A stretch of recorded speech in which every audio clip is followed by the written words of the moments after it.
저희 이 문학 나눔 부서 보급 사업에서 또 북토크를 함께하게 되셨는데요.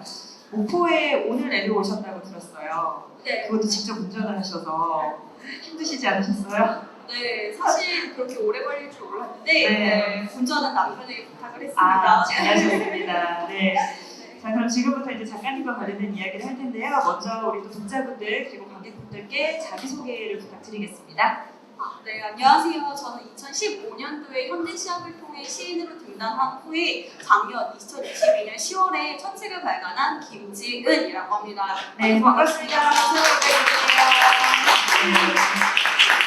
네, 제가 작가님이라고 얘기를 소개를 하긴 했지만 그러니까 시인님이신 거예요. 시를 쓰시는 작가님이시고요. 저희가 뒤쪽에 보면 도서가 있는데 핫 핑크색의 표지의 책의 주인공입니다. 그 책이 제가 개인적으로 핫핑크를 좋아해서 그런지 눈에 확 띄면서 되게 예쁘더라고요. 직접 혹시 색을 고르시는 건가요? 사실 책 표지 색은 이제 저희 출판사 대표님께서 골라주셨습니다. 대표님이 고르셨네요. 네, 마음에 드십니까? 굉장히 마음에 듭니다. 네. 자, 그러면 일단 이제 작가님, 시인님의 첫 시집이에요. 그러니까 태어나서 내 이름을 건 시집이 처음으로 세상에 소개가 된 건데 어떤 시집인지 좀 먼저 설명해 주시면 좋을 것 같아요.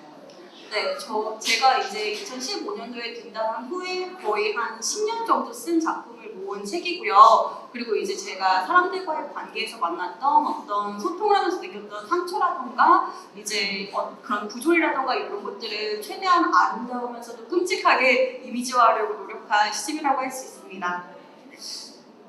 사회 속에서 만났던 부조리라든지 그런 안 좋은 것들을 좀 아름답게 표현하고자 한다. 라는 말이 좀 인상 깊어요. 어떤 마음이실까요? 저는 사실 시라고 하는 게 하나의 이제 글자로 하는 조각이라는 생각을 해요. 그래서 제가 표현하고자 하는 주제가 좀 기괴하고 끔찍하더라도 일단 1차적으로는 이미지적으로는 아름답게 느껴졌으면 좋겠다라고 하는 그런 간극 같은 생각을 가지고 있거든요. 그래서 이제 이 이미지는 굉장히 아름다운데 이 속에 내재된 것이 끔찍하고 슬프구나라고 하는 것들을 느낄 수 있도록 시적으로 표현하려고 노력했습니다. 사실 되게 의미 있는 말씀을 해주신 게 우리가 세상에 뭐 시도 그렇고 소설도 그렇고 에세이도 그렇고 문학이라는 장르가 존재하는 이유가 사실 우리가 살아가는 일이 쉽지만은 않잖아요. 근데 그 속에서도 잘 살아보고자 하는 마음이 뭐랄까요, 뭉쳐진 장르라고 해야 될까요? 네, 전 그런 것 중에 하나도 시라고 생각을 하는데 작가님은 직접 시를 쓰시잖아요. 시의 매력이 뭐라고 생각해요?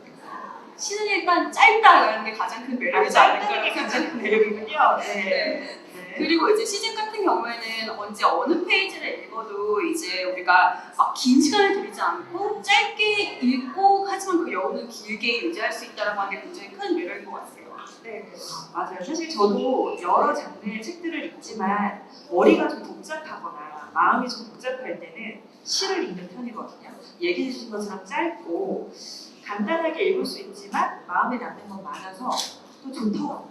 네, 그게 또 시의 매력인 것 같습니다. 2022년 10월 10일에 발간된 페이퍼돌이라는 세계 첫 시집인데요. 얘기해 주신 것처럼 2015년도에 등단을 하셨으니까 꽤 오랫동안 쓴 시가 묶인 책이에요. 첫 책이 나왔을 때 느낌이 좀 남다르셨을 것 같은데 어떠셨나요?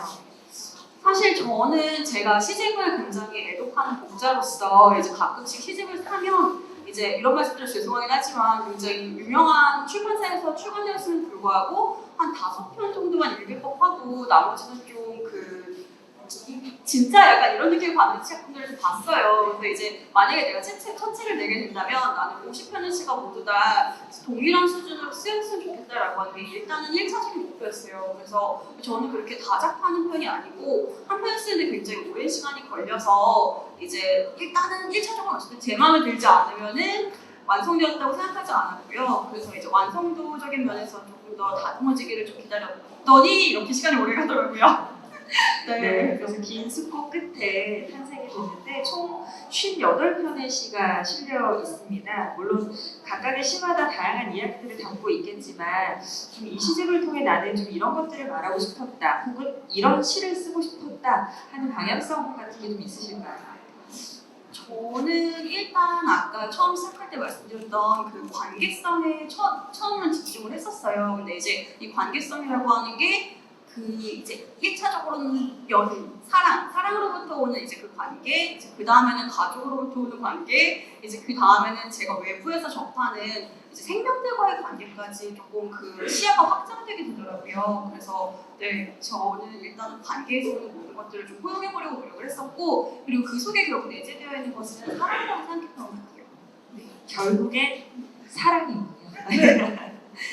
네. 저는 뭐 시도 그렇고 모든 책도 그렇고 가장 첫 페이지에 실리는 것이 작가의 말 같은 짧은 특히 시집도 그렇고 이렇게 문장들이 있는데 좀 읽어드리면 시인의 말에 이런 문장들이 적혀 있더라고요. 다 같이 들어주시면 좋을 것 같습니다.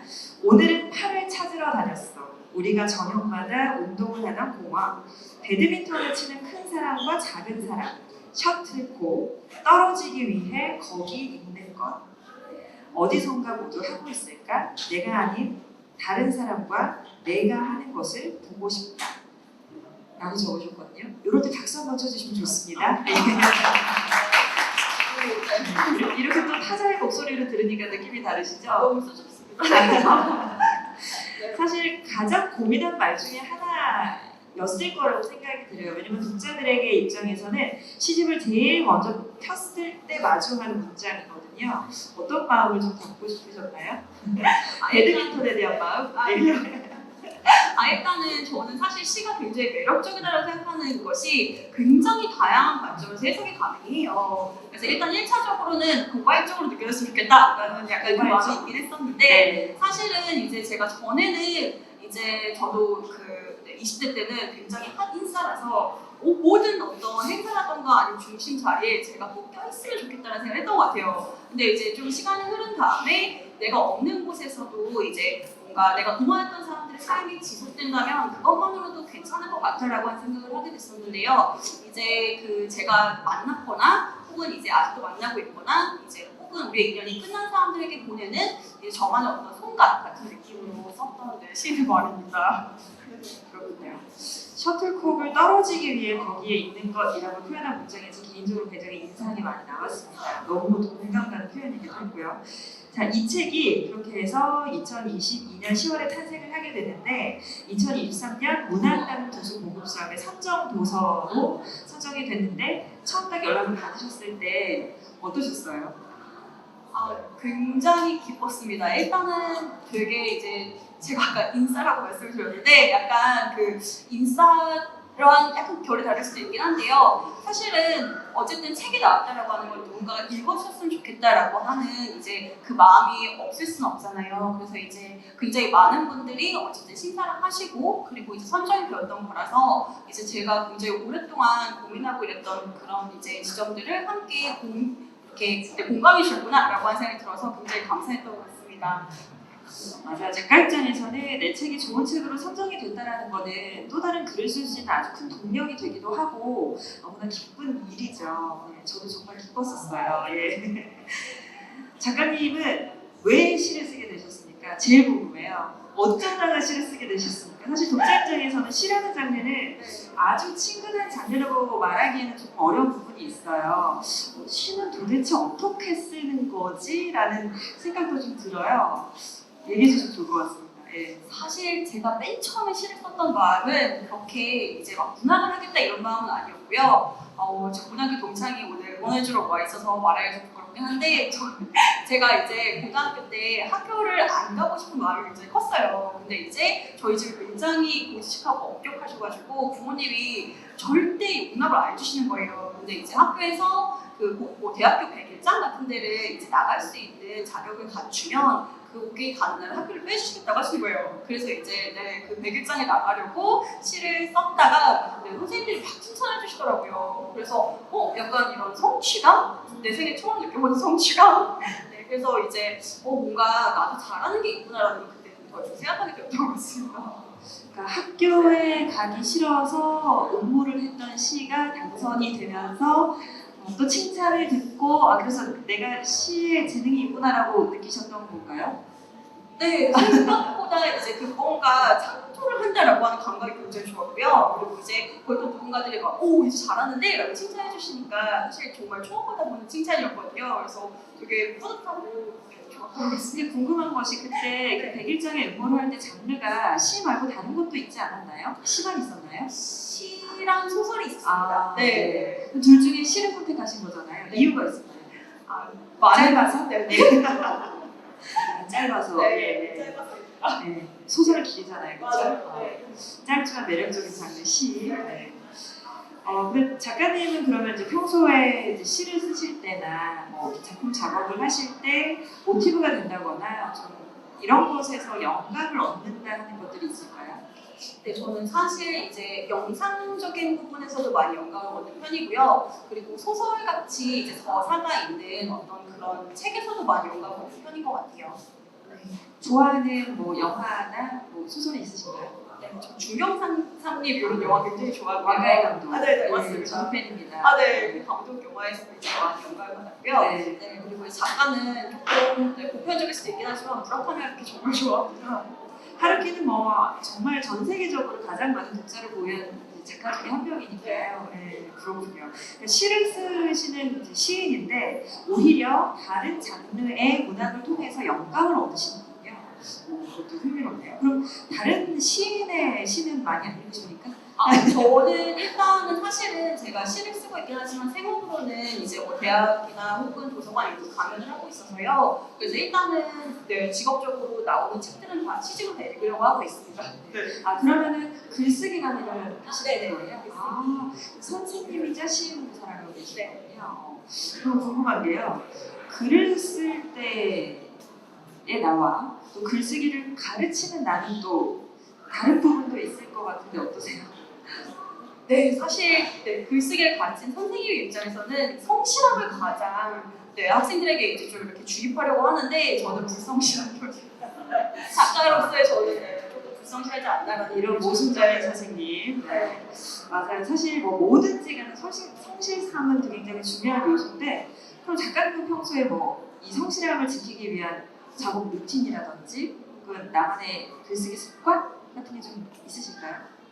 사실은 제가 그 결혼하기 전에는 굉장히 성실하게 일주일에 못해 2편은 쓴다 약간 이런 마음으로 늘 이제 책상에 앉아있고 했었거든요. 근데 이제 결혼하고 생업을 좀 이제 중시하고 이러다 보니까 최근에는 루틴을 잃어버려서요. 네, 그래서 잘 못 쓰고 있습니다. 루틴을 잃어버리셨어요? 네. 어떡해요? 많이 바쁘신가요? 요즘에 조금 네, 감사히도 되게 바쁜데 바쁘니까 또 상상이 좀 안 되더라고요.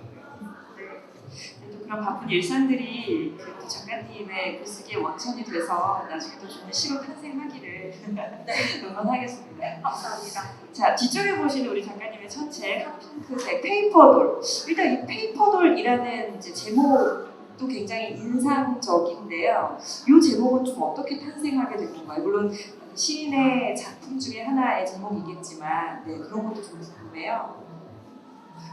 이제 제가 한참 어떤 그 대상의 물성 같은 거에 엄청 주목을 했던 적이 있는데 그때 이제 그 사실 인형이라고 하면은 다양한 어떤 상징적인 요소들을 가질 수가 있잖아요. 근데 이제 그 인형이라고 하는 것과 내가 가지고 있는 주체성을 좀 연결을 하고 싶었었는데 그 주체성이 좀 이렇게 사라져가는, 소멸되어가는 그런 이미지를 표현을 하려고 페이퍼돌이라고 하는 제목을 정했던 것 같습니다. 주체성이 사라지는 이미지요. 네. 어렵습니다. 그렇죠? 네, 주체성이 사라지는 이미지. 그러면 이 책에 굉장히 여러 작품들이 있을 텐데 뭐 좀 특별히 애착이 간다거나 기억에 남는 작품 혹은 쓰면서 좀 기억에 남는 일화 같은 게 있으시면 함께 소개해 주시면 좋을 것 같아요. 네, 사실은 이제 모든 작품들이 굉장히 애착이 가는데 제가 캠핑이라고 하는 작품을 쓸 때 실제로 너구리 가족을 본 적이 있어요. 너구리요? 네, 네네. 뭐 캠핑을 가셨다가 너구리를 보셨나요? 아니요, 제가 이제 신랑이랑 살던 그 주택가에 너구리 가족이 밥을 얻어먹으러 이제 왔었어요. 근데 이제 저는 이렇게 도심에 너구리가 살고 있는 것도 굉장히 충격적이었고 그리고 이제 걔네가 한두 마리도 아니라고 하는 점을 굉장히 느꼈었거든요. 그래서 이제 내가 모르고 있지만 내 눈에 보이지 않지만 이제 이렇게 생명들이 많구나라고 하는 그런 생각들을 담으려고 했던 작품이라 네, 캠핑이라고 하는 작품 굉장히 애착이 갑니다. 그러니까 미처 나도 몰랐던 곳에서 생명체가 살아가고 있고 그런 것들을 마주했을 때 감정이 영감이 되신 건가요? 네. 혹시 또 다른 뭐 애착하는 작품이나 생각나는 것이 좀 더 있으신가요? 저는 그리고 그 다음에는 이제 맨 첫 번째 페이지 실린 가스라이팅이라고 하는 시를 굉장히 좋아하는데요. 이제 한참 막 그 청춘이라고 하는 그런 어떤 이미지에 집중되어 있을 때 썼던 글이에요. 네, 썼던 시인데 어느 날 제가 아무 생각 없이 인스타그램을 이렇게 보고 있는데 어떤 분이 이 시를 쓴 사람은 꼭 만나고 싶다라고 하는 글을 올린 걸 확인을 한 거예요. 그래서 이제 시인님의 시를 네네네. 보고 네. 네. 그래서 이제 깜짝 놀라서 이제 제 글이 왜 여기 있죠?라고 했는데 사실은 이제 제 굉장히 수많은 시인들이 있고 제가 무명 작가다라고 하는 인식이 있었기 때문에 네, 제 작품을 누군가가 읽는 분이 있구나라고 하는 것 때문에 굉장히 놀랐었습니다. 어디에선가 독자를 존재하고 네. 이렇게 또 좋은 글을 써야 하는 작가의 또 마음이 존재하는 것 같습니다. 근데 굉장히 행복하고 좋은 일이죠. 누군가 내 글을 읽고 이 작가를 만나보고 싶어 한다는 건 그 글이 마음에 들었다라는 증명이기도 하니까요. 좋습니다. 첫 시집이 발간이 되고 삶이 달라진 게 있으십니까? 어떻습니까? 제가 거짓말을 잘 못하는 성격이라서 특별히 달라진 것 없습니다. 근데 저는 이 대답을 예상했거든요. 왜냐하면 저 또한 책이 나오고 나서 삶이 달라진 건 없어요. 근데 독자 입장에서 봤을 때는 책이 나오고 저는 무슨 변화가 있을까를 궁금해하기도 하고 변화가 있을 것이다라고 생각을 많이 하거든요. 근데 사실 글쓰기라는 것이 엄청난 일이지만 또 아무 일도 아닌 것 같기도 하거든요. 저한테는. 작가님은 어떻게 생각하세요? 그 부분 말씀해 주신 것 같아요. 드는 생각이 조금 더 조급한 마음이 생겼던 것 같아요.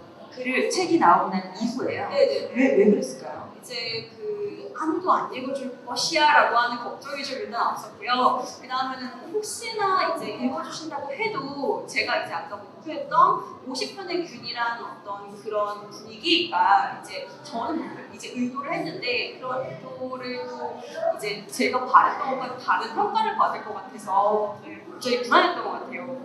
네.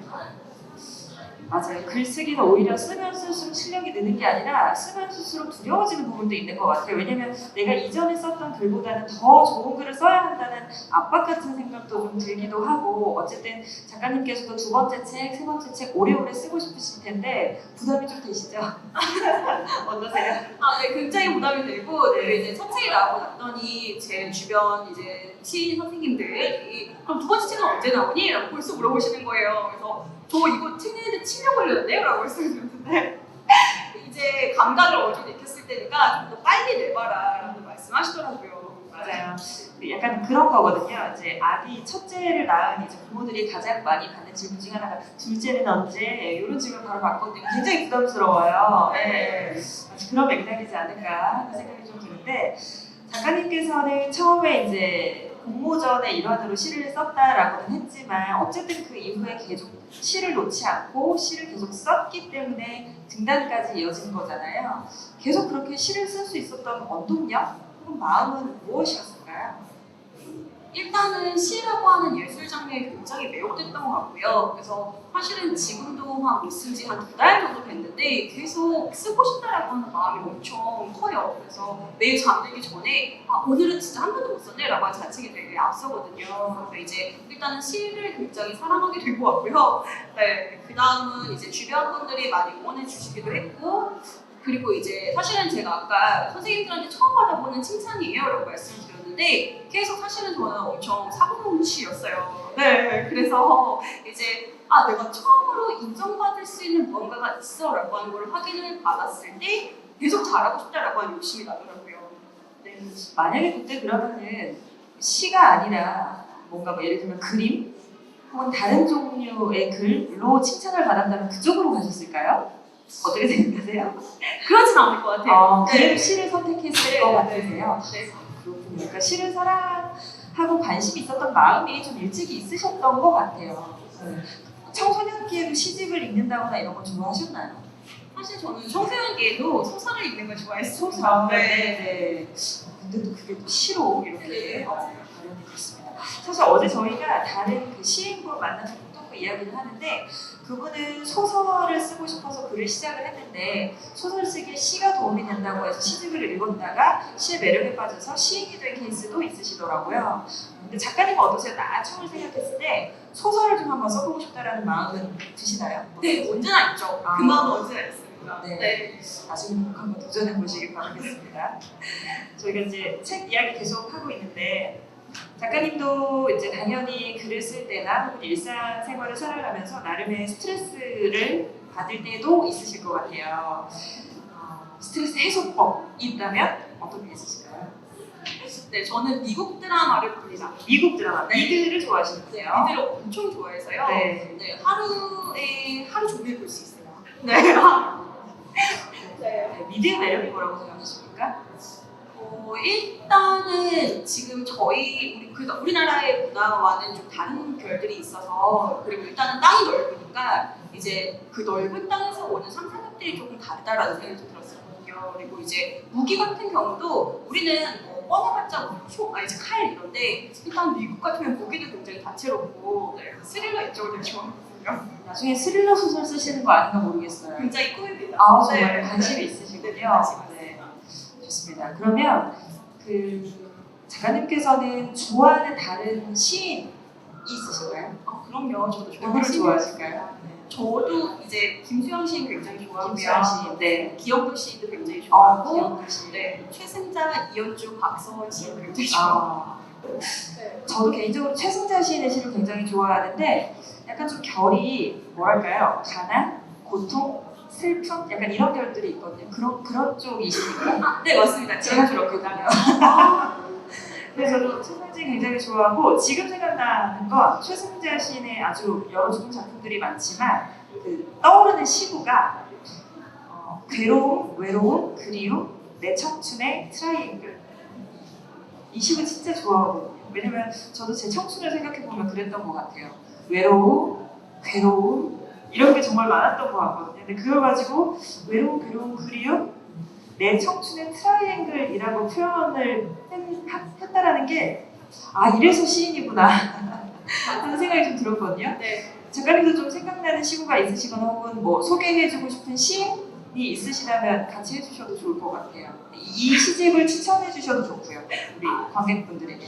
이제 추천하고 싶은 작품은 굉장히 많기는 한데요. 시집을 추천한다라고 생각을 하자니 너무 많이 떠올라서 쉽지가 않습니다. 저는 근데 이제 아까 말씀드렸던 이현주 시인의 시랑 박서원 시인의 시도 굉장히 사랑하는 편이라서 근데 이제 비슷한 어떻게 보면 동시대에 주목받았던 시인분들이시거든요. 근데 이렇게 뭐라고 해야 될까? 최승자 시인보다 이제 비교했을 때 조금 인지도가 그렇게 유명하진 않은 편이에요. 근데 이제 그 두 시인도 굉장히 매력적인 작품이 있어가지고 혹시나 최승자 시인의 작품을 좋아하신다면은 저는 이현주 시인과 박서원 시인의 시를 꼭 추천하고 싶습니다. 이현주 시인과 박서원 시인. 박서원 시인. 네. 저도 꼭 찾아서 읽어보도록 하겠습니다. 자, 우리 작가님 이제 두 번째 책도 당연히 준비를 하실 것 같은데 어떻게 좀 준비를 하고 계신가요? 두 번째 시집? 제가 사실은 최근에 갓생이라고 하는 네. 키워드에 굉장히 매료되어서 갓생. 네네 열심히 제가 갓생 살고 살고 있거든요. 네. 아나운서 제가 엄마로 살아가고 있기 때문에 굉장히 힘듭니다. 그러시군요. 갓생 살고 네. 있어요. 네. 그래서 갓생 프로젝트를 세웠었는데 네. 그래서 이제 막 뭐 일주일에 한 편을 쓴다 이렇게 세웠었는데 올해 14편밖에 쓰지 못했습니다. 한 해 동안 14편을 쓰신 건가요? 네. 네네. 네. 그래서 한 권이 나오려면 50편이 있어야 되거든요. 한 권의 시집이 나오려면 한 최소 50편 정도가 네, 묶여 네, 있어야 네. 되는군요. 네. 예. 그래서 아마 두 번째 시집은 내년 말쯤 이제 도전하게 되지 않을까 싶습니다. 그러면 한 내년 말쯤 좀 엮이게 되면 이제 내후년 정도에는 만나볼 수 있는 가능성이 높은 거죠? 네네. 좋습니다. 한 권의 책이 만들어지기까지는 정말 많은 분들의 노력도 필요하고 작품 하나하나가 또 잘 모여야 되는 게 있잖아요. 글을 쓰다가 동력이 떨어질 때는 어떻게 하세요, 작가님은? 저는 일단은 되게 우울해합니다. 우울해하시다고요? 예. 안 써져서. 네네, 안 써져서 일단 1차적으로 굉장히 우울해하고 그리고 이제 주변 사람들 달달 볶다가 왜 주변 사람을 바꾸십니까? 짜증이 관리가 되지 않아서. 아, 감정 때문에. 네네네. 예. 주변 사람들을 좀 이제 보다가 뭔가 이제 기분 전환할 거리를 좀 찾아보고, 네, 그 다음에 이제 다시 돌아오게 되는 것 같아요. 써야지라고 하는 것 같아요. 그렇군요. 이제 또 두 번째 시집을 위해서 열심히 또 한 편 한 편 쓰고 계실 텐데 혹시 최근에 관심 갖고 있는 이슈라든지 주제라든지 그런 것들이 좀 있으실까요?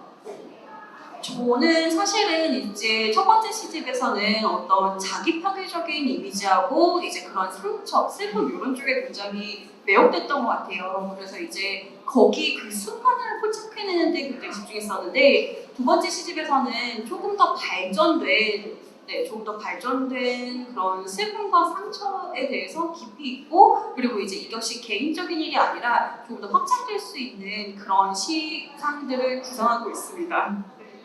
발전된 슬픔과 상처. 어렵네요. 슬픔과 상처가 발전이 되려면 어떤 걸까요? 사실 시를 일일이 다 해석하고 이해하려고 하면 어렵잖아요. 그래서 또 다양한 매력이 있는 게 시인 것 같기도 하고요. 그러니까 내가 시인이지만 시는 이런 매력이 좀 있는 것 같다. 좀 어떻게 표현할 수 있을까요? 짧다는 거 말고. 짧다는 게 아니라 일단은 굉장히 다양한 관점에서 해석되는 게 정말 큰 매력인 것 같고요. 그리고 사실은 이제 한 편의 작품을 읽더라도 그냥 단 한 줄의 문장이 굉장히 뭐 마음에 든다던가 이제 뭔가 시어 몇 명까지가 아름답다던가 이런 것들이 시의 정말 큰 매력인 것 같아요. 네. 맞아요. 되게 공감 많은 말씀을 해주신 게 한 권의 시집을 읽었을 때 내 가슴 속에 울림을 주는 한 단어 혹은 한 줄의 문장만 건져도 이 시집을 읽을 가치가 충분히 있다고 저는 생각이 들거든요. 물론 다른 책도 마찬가지지만 그런 식의 맥락으로 생각을 하시는 거군요. 네, 좋습니다. 자, 작가님의 첫 시집 페이퍼돌. 자, 이 책이 조금 더 많은 독자들에게 가닿았으면 좋겠는데 그렇다면 이 책을 통해서 작가님이 좀 말하고자 하는 가치 혹은 독자들이 좀 이런 걸 느꼈으면 좋겠다. 물론 여러 가지로 시가 해석이 되지만 그런 것들이 있다면 좀 함께 소개해 주시면 더 좋을 것 같아요. 저는 이제 계속 뭐 슬픔과 상처에 대해서 이야기를 하긴 했지만 그 근원에는 뭔가 이제 공감되었으면 좋겠다라고 하는 마음이 언제나 내재되어 있었던 것 같아요. 그래서 이제 제 시를 읽으시고 아 맞아 나에게도 이런 그런 어떤 기억이 있지 혹은 나에게도 이런 상처가 있지라고 하는 것들을 떠올려 보시고 이때 나는 어떻게 극복했었는지까지 나아가시면 굉장히 좋을 것 같다는 생각을 하고요. 그래서 이제 같이 이야기할 수 있는 화두가 있네라고 하는 것들을 발견해 주시면 굉장히 감사할 것 같다는 생각을 했습니다. 네. 제가 좋아하는 한 작가님이 그런 말씀을 하셨어요. 슬픔이 슬픔을 구원한다고요. 내가 슬픈데 또 다른 슬픔을 만났을 때 슬픔이 배가 되거나 깊어지는 게 아니라 위로가 되는 것 같거든요. 작가님도 시를 쓸 때 중요하게 생각하시는 주제 중에 하나가 슬픔이신 것 같아요. 말하는 걸 꾸준히 이렇게 계속 듣다 보면 맞나요? 네네 맞습니다. 왜 슬픔이 매력적인 소재가 된다고 생각하세요? 일단은 삶이 사실은 이제 우리가 언제나 행복하면 물론 좋긴 하겠지만 그렇지만 이제 그 삶에는 어쨌든 이렇게 흐름이 있잖아요. 근데 이제 그 흐름에서 만나게 되는 사건들을 이제 접했을 때 결국은 내가 막 분노하고 이제 막 열받고 막 이래도 마지막에 남는 감정이 뭐 어떤 것이든지 간에 상처였던 것 같아요. 슬픔. 네. 그래서 이제 이 슬픔이라고 하는 감정을 내가 어떻게 이제 해소하거나 혹은 수용할 것인가라고 하는 점들을 고민해 보았을 때 이제 그래서 이런 주제를 가지고 이야기를 하면 내가 이렇게 글로 남기고 나는 이 상처를 극복해낼 수 있을 것이다라고 하는 생각들을 좀 가졌던 것 같습니다. 좋습니다. 작가님이 생각하시는 그 방향 잘 담으셔서 두 번째 시집도 꼭 잘 발간이 되기를 바라고요. 끝으로 오늘도 관객분들 계시고 또 화면으로도 나중에 만나게 되실 또 많은 분들이 계실 거예요. 네, 전하고 싶은 말씀 있으시다면 마지막으로 듣고 또 인사 나누겠습니다. 네. 아, 네. 네, 읽어주셔서 감사합니다. 네. 끝인가요? 네. 네. 정말 끝인가요? 네. 이런 일가 많지 않거든요. 네, 조금 더 해주시면 어떨까요? 네. 네. 아름답게 표현하려고 노력했습니다. 많이 읽어주시면 감사하겠습니다. 네, 네, 좋습니다. 박수 한번 부탁드리겠습니다. 혹시 마지막으로 관객분들 중에서 질문 있으시면 저희가 좀 혹시라도 손 들어주시면은 우리 김지은 시인님께 질문 드릴 텐데요. 혹시 있으실까요? 뭐 작가님과 관련된 질문도 좋고요. 아니면 이제 시에 관한 질문도 좋고 어떤 것도 좋습니다. 혹시라도 있으시면 손 들어주시면 저희가 마이크 전달해 드리겠습니다. 있으실까요? 네, 마이크. 좋아하는 아이돌이요? 아 제가 네. 아이돌에는 관심이 없어서 네, 죄송합니다. 네. 아이돌 가수 좋아하시나 봐요. 네. 네, 누구 좋아하십니까? 투모로우 밴드게 더요? 아, 그렇군요. 알겠습니다. 혹시 또 다른 분 질문 있으시고 계실까요? 그러면 여기서 마무리. 남편분 혹시 자리하셨는데 해주고 싶은 말씀 있으신가요? 해주시면 좋을 것 같아요. 응원의 한마디. 네.